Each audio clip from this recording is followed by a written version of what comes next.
Imagine if these children are here for a reason. And this, yes, we can talk about all of the things that we've been talking about, with heavy metals and this, and is it that, and is it vaccinations or whatever, all of these different things we think about. But what if it is actually evolution? And what if these children are here for a reason? The mums that I connect with across the world will all tell me how the children are connected to the earth. They think differently about the planet, how they, hope people are still with me here, but they are very connected with animals, with nature, trees. They love to climb, they love to run, they love to be outside, to just be outside, to be in the sunshine, to be in nature.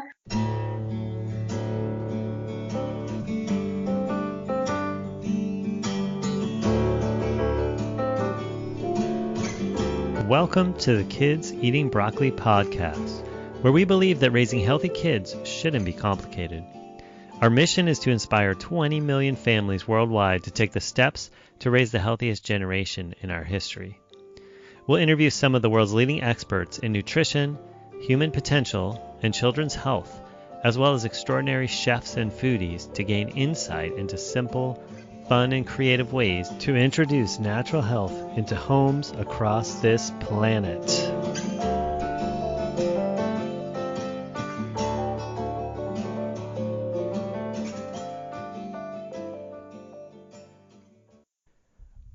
Some exciting news to share with everyone. I have teamed up with one of the most dynamic people in the ADHD, autism, chronic illness, natural healing world. Her name is Jen Kozek, and she's the author of Healing Without Hurting and the kids' book, A Healthy New Me and ADHD Free. And we've teamed up to create a special group experience for parents of kids who are struggling with any of these conditions, who are looking to help their kids function better and heal naturally, drug-free. The two of us work a lot individually with parents and on social media and online and podcasts and so forth, and we get lots of questions from parents, and often the same questions come up over and over again, which are, there's so much information out there, how do I know what direction to go? I read this book and it told me to eat these things and feed my kid these things, and I read this other book that told me something else, and I read this book that said to get these tests, and I read this book that said those tests are useless and do these things instead. So we decided that what would be a valuable service would be to team up together, bring our own strengths, mine from the natural health, nutrition, neurology world, hers from, she's a practicing psychotherapist and the mom of two kids who she's helped heal from these types of conditions naturally. So we have a lot of awesome background to bring to the table to really support parents like you. And our goal is to be able to lead you through step by step and be able to give you feedback along your journey. So the format is primarily a closed Facebook group, and it has a totally affordable monthly fee because we wanted to make it accessible and affordable for many people to be involved so we could get out there and make a difference, because both of us have the mission of impacting a huge number of parents and kids in this world and make the next generation the best generation. I am going to put the link in the show notes. So if you're not listening on the kidseatingbroccoli.com website or kidseatingbroccoli.podcast.com website, go there, find the show notes for this episode, and you'll find the link to find out more about the group, to sign up. I highly encourage you, and thank you for listening. I get the great opportunity to speak to somebody halfway across the world in the future. It's tomorrow where she is, but and it's her birthday too, so in the comments, I guess it won't be your birthday when we're broadcasting, but, everybody can wish you happy birthday anyway. Susy Parker is our guest with us today. And so thanks for joining us. And I'd love to just have you kind of introduce yourself. Tell us a little bit about your background, kind of in terms of how you got to be doing what you're doing now and also what you're up to these days. Thanks, Brad. Thanks so much for having me. What an amazing gift to be here on my birthday as well. So my daughter, who's now 11, Sarah, was diagnosed with ADHD probably 5 years ago now. We just emigrated to Australia. She was around 6 at the time. We had a little toddler and a little baby. And we thought we were moving to the other side of the world for sunshine, and this is where dreams happen, Australia. And shortly after, she got diagnosed with ADHD. And it hit me quite hard because I didn't have that community. I'd said goodbye to my closest family and friends. And what happened is, for me to manage what everything was happening, I started to write a journal. And after about a year and a half or so of going through it, the journal became a book because I wanted to really share with parents honestly how it looks from many, many ADHD moms and parents. The book was published last year, and that has kind of developed now into me doing online workshops in my community. I have a membership, and I'm always sort of sharing everything that we went through and my passion for looking at ADHD as a gift and my vision for how people can step out of the stigma and start to see it as a trait. So a few things going on, but it's all about positivity. But also I always share that I always remember what it was like during those times when you're going through all those meetings and appointments and everything you've been talking about this week in the summit. And it's overwhelming, which is why my book's so honest. So that's me, and that's what I'm doing. Gotcha. Yeah. Tell us the name of the book. It's called Saving Sarah, Learning to Live, Love, and Laugh with ADHD. Cool. Awesome. And you said that came out about a year ago? Yes. Yeah. All right. Awesome. And then I know we'll talk about this kind of stuff at the end, but if somebody just wants to jump forward, and that's available on Amazon, that type of place? Yeah, you can get it on Amazon. You can get it on the internet. Yeah, as a paperback. Okay. Yeah. Awesome. All right. So we had a really cool pre-chat for everybody viewing, Susie and I. And so I had some specific directions because the nature of her work, I think, is really cool because there's some ways that she shares and teaches to sort of bridge some of the divides that are out there amongst sort of the sub-communities of ADHD. And I'd love to just get her perspective on that. And that is from the perspective of, you mentioned, positivity and sharing your own story. And I think you mentioned about it being ADHD even being a gift. And there's also some of the work and things you share that are related to things like making dietary changes, or that kids can have food allergies and that type of stuff. So can you speak a little bit to both of those things, like how it could be a gift on the one hand, but also might be the manifestation of some other physiologic thing happening that we need to address? Okay. All right. So there's a few different things that I've learned and discovered over the past 5 years going through this, Brad. And first and foremost, yeah, absolutely, that we need to look further than what we see here. So often the experts are, looking at a checklist and looking at the child as they see them, speaking to the parents and teachers and however further that goes. But what we're not doing, and then these children are being diagnosed, what we're not doing here in Australia, 1 in 3 children are misdiagnosed with ADHD, which is pretty huge. And I'm sure it's very similar across the world, certainly in America. And that means that 1 in 3 children are being potentially medicated for something they don't have. So my whole thing, first and foremost, is to look further than the child, to really look at things like diet, but before that, allergies. I know you've had Jennifer, she's amazing talking about that in her book, Healing Without Hurting, and all of that.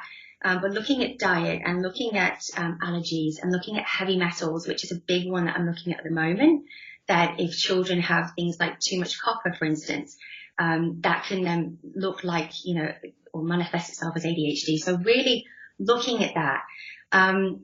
Another thing that I'm really also, and any deficiencies, anything that they're deficient in, and getting those in and making sure that holistically we're looking after the child first and foremost. Secondly, I am really passionate about looking at the mum. So a lot of mums that I connect with, and I have been connecting for the last couple of years, they're all stressed, they're all anxious. Often they are depressed because of the situation that they're going through with their child. And I connect with that wholeheartedly. I felt it myself. Or even when my daughter was 1, she was just very different. So there's the stigma, and these mums are trying to hold it together. And you can hold it together to a certain point. But I believe that these children are mirroring us, and what's happening in us can often happen in the kids. So I'm really passionate about getting the mums to work on themselves as well, and just really looking at their self-care and their mental health and getting support for that. And then the other thing is, I have this real feeling that when our daughter got diagnosed, it was almost like I'd just been handed this bouquet of darkness. It was like, the prisons are full of people with ADHD. Teenage pregnancy is so much higher in ADHD. And it just felt like, it just felt so dark. I'd speak to the teachers, and everyone I would speak to, it was just negative. And I was in this whole negative space for a while. We saw all the experts, we tried the medication. It didn't work for us, Brad, and that's why we started to take another way, another route. But I was glad it didn't, because it made me look at other things. But what I started to realize is I started to look at all the people in the world that had ADHD who were thriving. And there are so many entrepreneurs and actors and artists and so many incredible writers and authors, and it goes on and on and on, who have this incredible gift. And I thought, well, hang on a minute, how come some of the most incredible people, inventors, who have been living or now live, that are using this as a gift, how can we look at them but then tell a 7-year-old child that he or she is broken and needs fixing? And I thought there's a missing link for me. So this is the whole thing that I've been doing. I started a positive ADHD movement a couple of years ago. And it was really about, let's start looking at the positives of the child.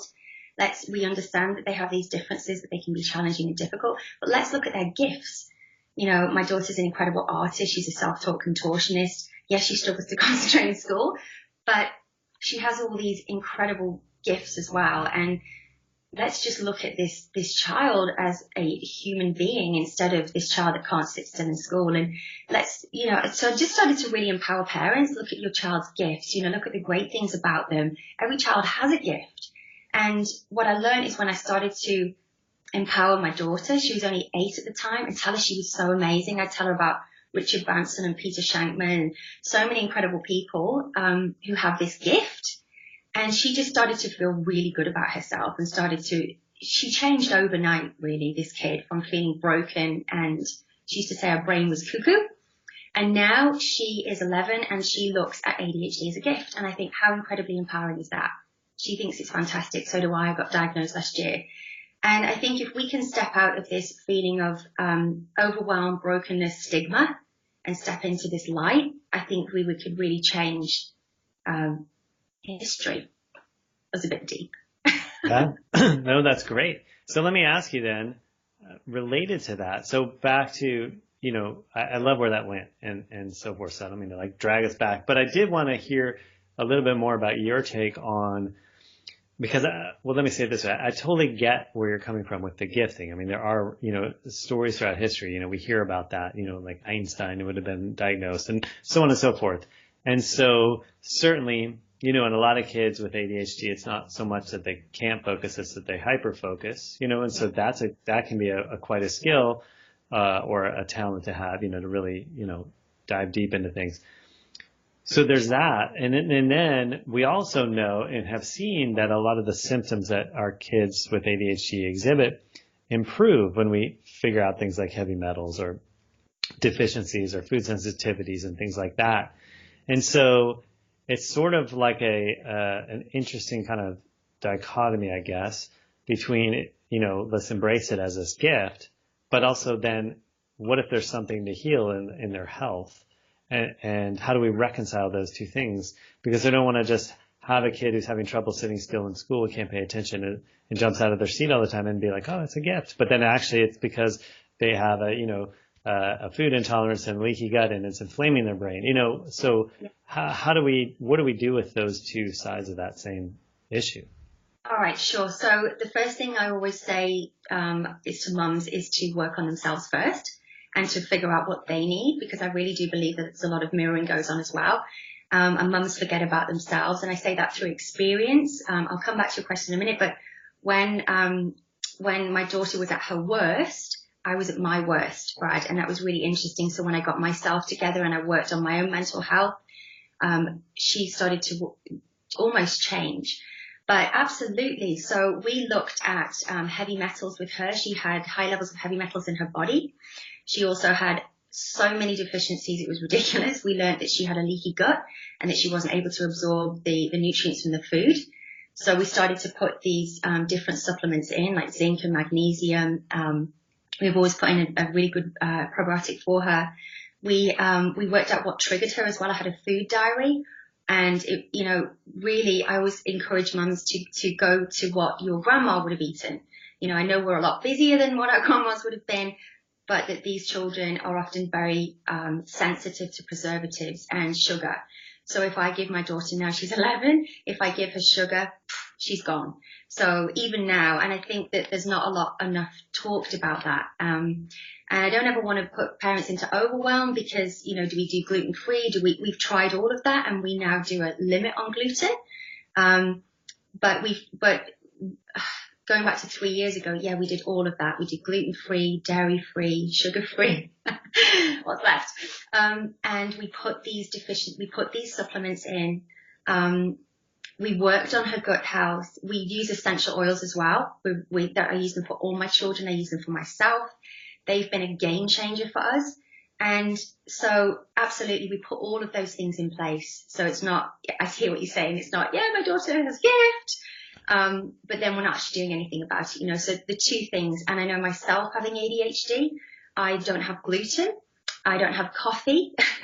It's like someone's giving me a shot of adrenaline just from one coffee. It's ridiculous. So I know how I have to be able to use essential oils and lots of grounding. And one thing that my daughter does as well is she has lots of time outside, so she doesn't wear shoes. For her, she says that she needs to have that grounding. She climbs trees. So there are a lot of things that you have to do, absolutely. And I always urge mums to do that first and foremost. And yes, get the diagnosis, but if you need to, of course, but then go and see an integrative doctor or a naturopath and just get that support you need 100%. Cool. So self-care for the parents or the moms, who you work with primarily, looking at ADHD sort of beyond or after those stages of kind of checking out the physiology and the food sensitivities, all that side of things. But then seeing that maybe the different way that whoever's brains work as a gift, as their own unique expression.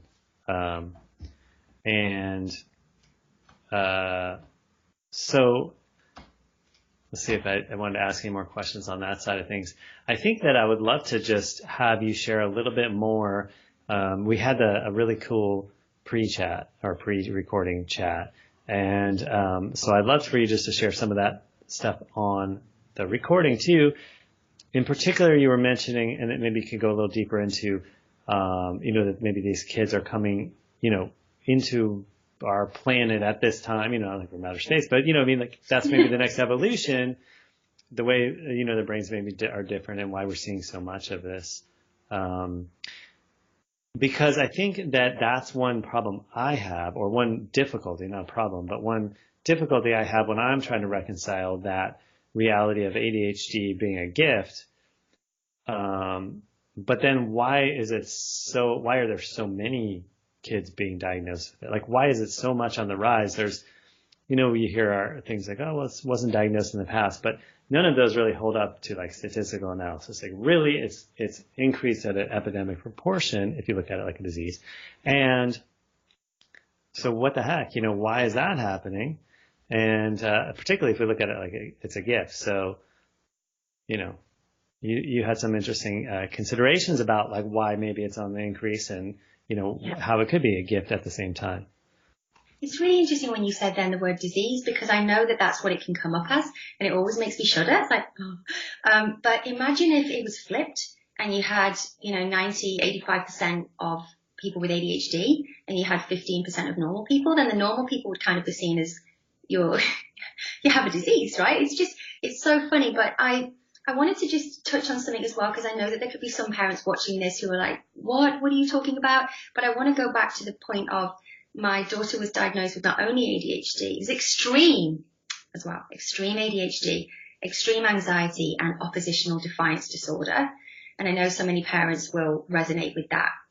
And what I've come to learn is that all of the support that I was given from, some wonderful experts and ADHD coaches and teachers who try and manage this different child with this oppositional defiance disorder, it's such a horrible name, yeah. And the ADHD and the anxiety, when I took their advice, her behavior was worse. So things like control. I understand that we have to put in boundaries, of course, we're parents, but these children present very differently. And if we try and break them down, and I have two other children who are normal, you say, so they're very compliant. You can put boundaries there and consequences, and they understand that. My daughter's very different. And what I learned is that I had to let her teach me. And I had to go against everything I believed in. It's going to come back to your question, I promise. But I had to go against everything I believed in and everything I was taught, and everything we're taught in schools and parents and grandparents, and go with her lead. So the things that she didn't want to do, we didn't do. She still doesn't wear shoes. She still doesn't wear coats. She just doesn't want to. And we just had to think, we have this different type of child, and let me be led by her then. And I'm going to stop trying to control her. And we put her into a different school that supported that as well, and supported a bit more movement. And I thought this was a big test, because I thought this could go horribly wrong. I could end up with this real wild child brat that's extremely spoiled. And what we had was a complete reverse. Incredible changes in her. So I think what this then led me to thinking is, imagine if these children are here for a reason. And yes, we can talk about all of the things that we've been talking about, with heavy metals and this, and is it that, and is it vaccinations or whatever, all of these different things that we think about. But what if it is actually evolution? And what if these children are here for a reason? The mums that I connect with across the world will all tell me how the children are connected to the earth.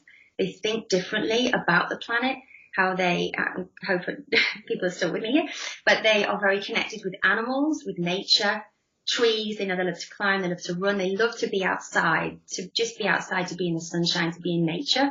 And everything that our world represents now is not that. It's in a classroom with lighting and, and at home now, kids spend a lot more time at home watching TV and iPads and all the rest of it. So what if we need to let them teach us and go with it more, And what I thought as well is, I looked at the traits of my daughter, and she's extremely resilient, very confident, very headstrong. I thought, isn't that incredible to have that gift when you're older? She could be somebody that could go out and have her own business, or be a real leader, or be an activist, or someone that's going to really do something for this planet and for this world, instead of just sitting into that box. And I want her to encourage her to be that person. So I don't want to beat that out of her. I want to encourage her to keep that. And I really think that parents and teachers, I do a lot of teaching or supporting with teachers as well, about how they can support these children in classrooms. And imagine if we could change our classrooms, because we know that they're so old fashioned, they don't serve our children for today. If we could start to change our parenting, our classrooms, our teaching, and let them teach and guide us instead of trying to fit them into this box. That's my real passion and dream, to see parents that would see this in a different light.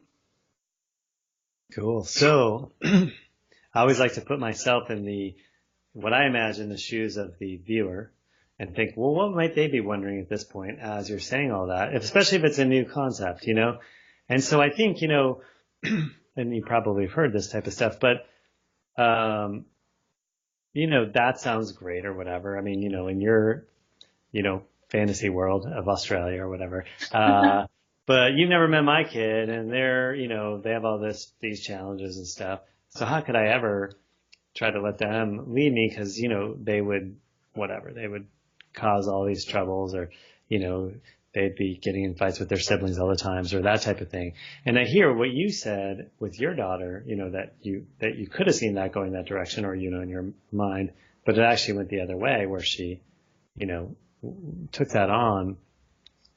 And so what do you say to people who are like, well, that sounds great for you, but that would never work for me? You know what? I must admit, I haven't had it. Yeah. I have had a lot of people that I think the mums that connect with me now, there's certain, obviously, different mums that connect with me. Some mums are going to be like, what, really? I'll just go this path, thank you, and I'll do this with the experts, and that's great.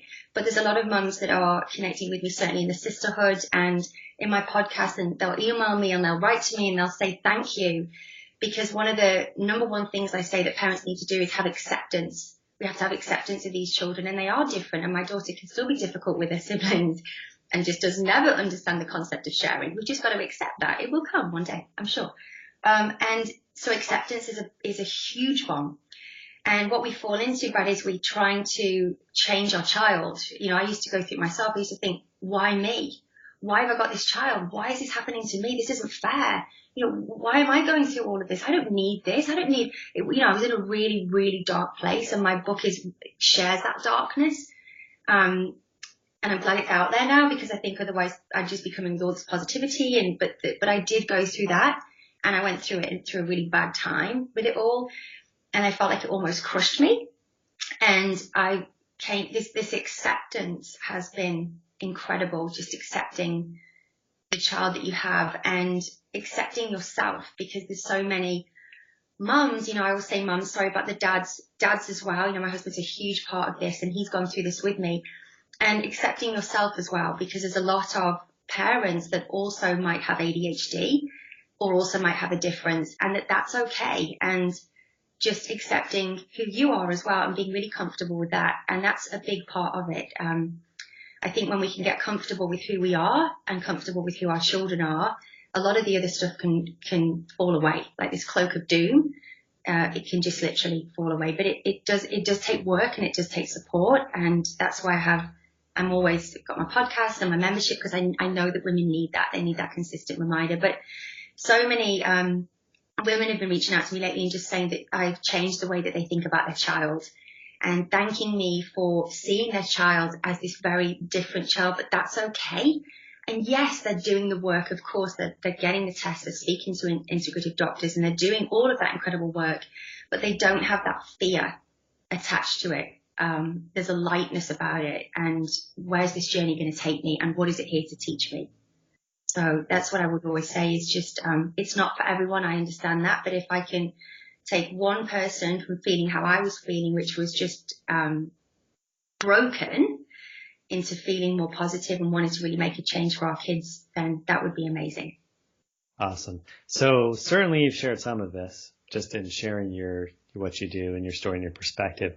Is there anything that stands out to you, or things that you could share that you would say you learned about you from your daughter, or from doing this process that you're describing with your daughter? Because, of course, we can learn about our children and accept them and these things you were just talking about, but it also sounds like you're saying by doing that, and if we take that idea, that concept that they are actually sort of the next evolution, we likely should be looking to them to learn from them, as individuals, in addition to, how we do society and schooling and all that kind of stuff. So does anything come to mind as far as, what maybe you've learned from her in this journey about you? Yeah, I have. It's a big word that I learned: acceptance, and also surrender as well. A lot of mums that I connect with, and certainly myself, I was somebody that wanted to control. I was always somebody that wanted when I say world, friends, family, whatever, to think that I had it all together, and that I knew what I was doing, and I was a great mum. And that was a big thing that I had, for me. And I think letting all of that stuff go as well, and knowing that it's not perfect, it's not perfect at all, but that's okay. So I've certainly, she's taught me a lot of that. So she's taught me about acceptance. She's taught me to surrender, just to say, okay, I don't really know what I'm doing here. Of course, at the beginning I felt like that, but let's just let her teach me. And I've done quite a few YouTube videos on this as well, and how I've linked ADHD with spirituality, but just that it just had something to teach me, but also to be a real spokesperson as well, because what I've been saying to a lot of mums lately is to be a warrior woman. We have this opportunity to go into schools and make changes, not only for our children, but for other children. There's something that they started in the US now, Brad, where it's called selective seating, and kids can choose where they want to sit. Some of them have bean bags, some of them might stand up, which I'm doing now. I prefer to stand. Some of them might want to sit by themselves. Some of them might want to sit in a little circle, and they have this opportunity. And I think, isn't that amazing? And these shifts are happening in schools because of these different kids, because, they're having to look at this and say, well, we have these different children. What can we do for them? I know in Sarah's school, what they started to do is they started to put exercise in the morning. So all these different things. And what else has she taught me? I guess she's taught me to just honor who I am as well, and to be really proud of myself and what I believe in, and seeing how once we got rid of all the fear from her, she started to look at ADHD as a positive thing. And I just started to take from her, look, she's an incredible girl. She has resilience. She has determination and grit. You could certainly call them other things, but I'm, positive, right? And just let's be a bit more like that, And I think as women, I really want mothers and dads, well, my thing is the mamas, to stand tall. And what can we do with this? Let's let our children lead us. As I said, it certainly changed my dad. My dad was very, very strict, and she's changed him. He parented me very strict. He's a great guy. He's just very Victorian. And, she's broke that down in him. And her light has helped me and my family in so many ways. Absolutely. Yeah, that's beautiful. Really cool. So, I just, probably because my mind has been in this whole summit, I keep linking back what you're sharing to some of the other things we've heard. And so one thing I heard you saying, in addition to all this other stuff, is the concept of, these children being sort of an evolution, so you mentioned changing the way we do schooling, or maybe, and what you're talking about now is changing the way we do parenting and trying to control things. And that's the opportunity.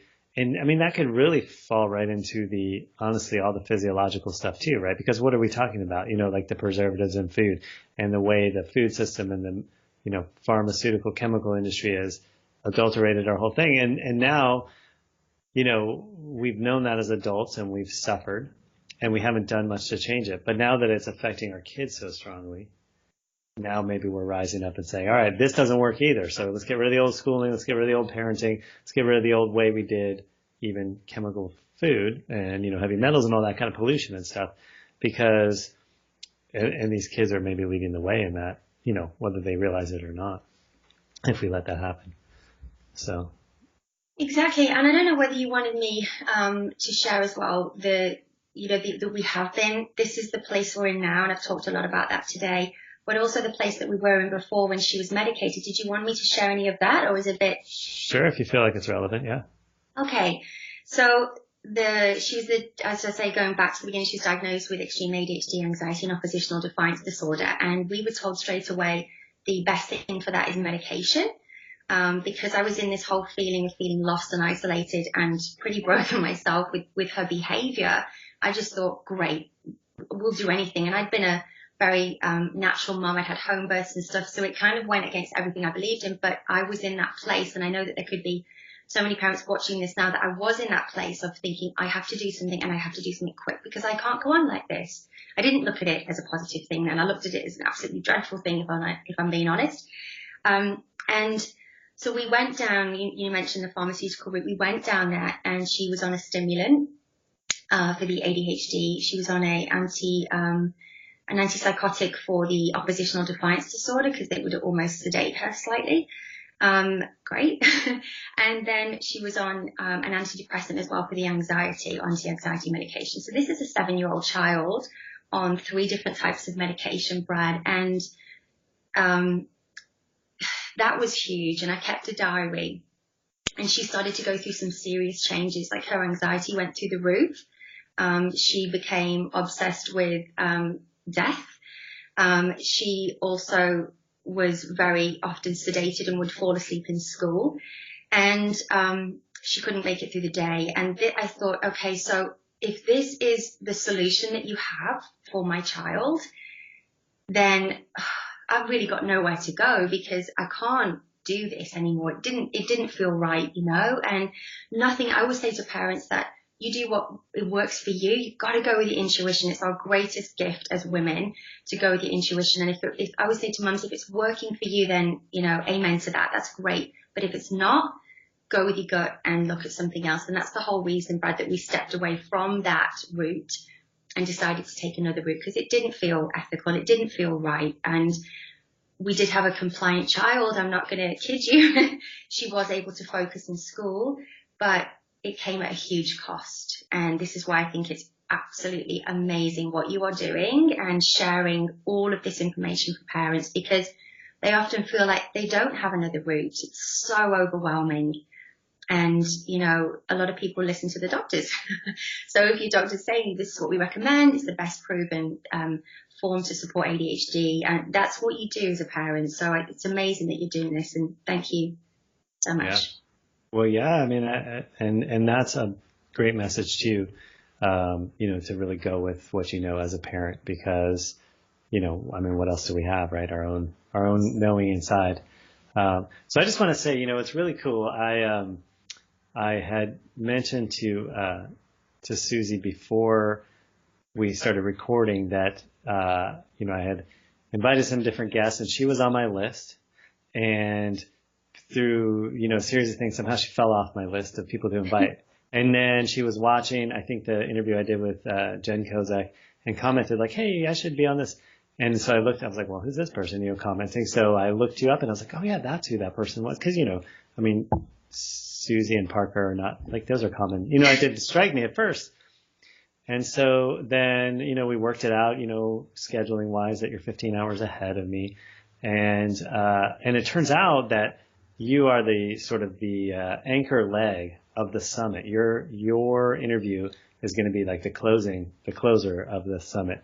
And I think that the message you're sharing is so cool and so beautiful related to that, because because, we've had people who are, coach parents. We have people that coach adults with ADHD. And we have people that work on, the dietary things and the lifestyle things. And this awesome homeopathic practitioner, interviewed this evening, and all these different things. And it's like, what a beautiful way to kind of bring it all together in sort of a bigger picture of like, what's going on here in the big picture with all these kids.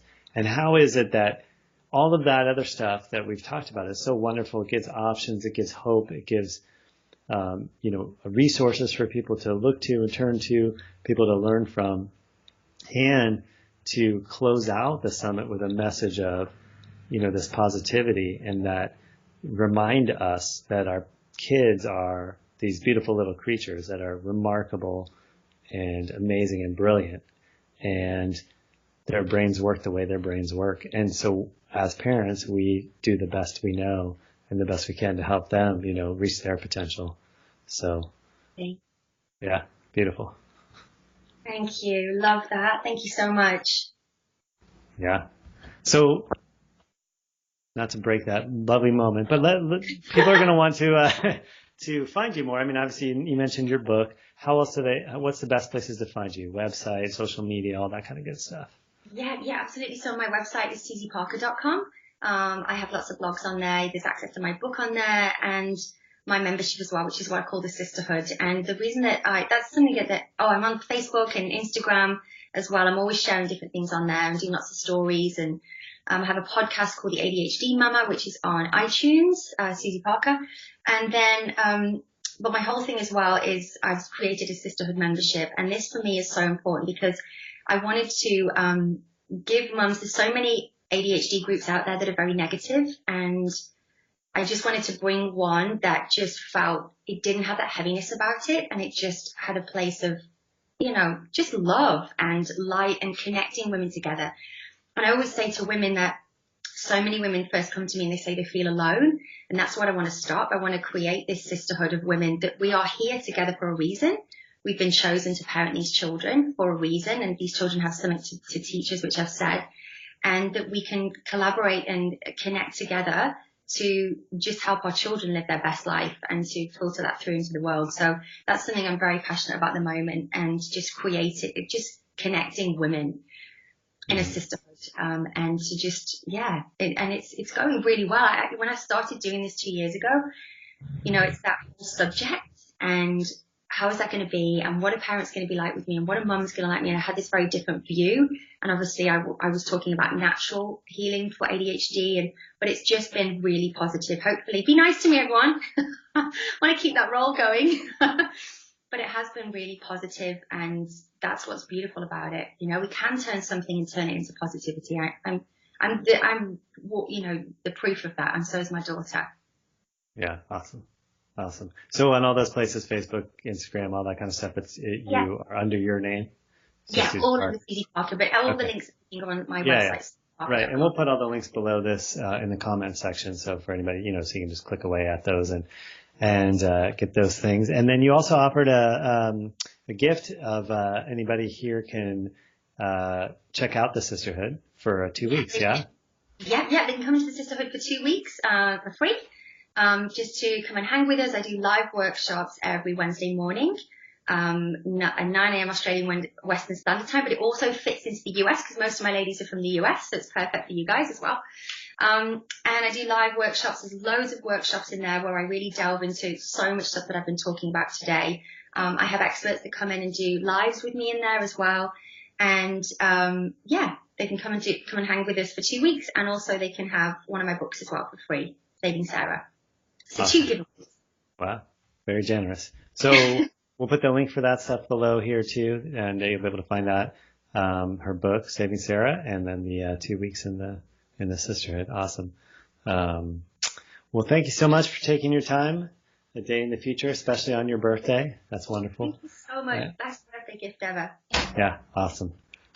All right. Well, you take care, and I look forward to keeping up with what you're up to and seeing what you create in the future. Thanks, Brad. Thanks so much for the opportunity and for your time today. Yeah. You're very welcome. If you enjoyed this episode of Kids Eating Broccoli podcast, connect with us online. You can find us on Facebook at Kids Eating Broccoli Podcast or at Dr. Brad Ellisor DC.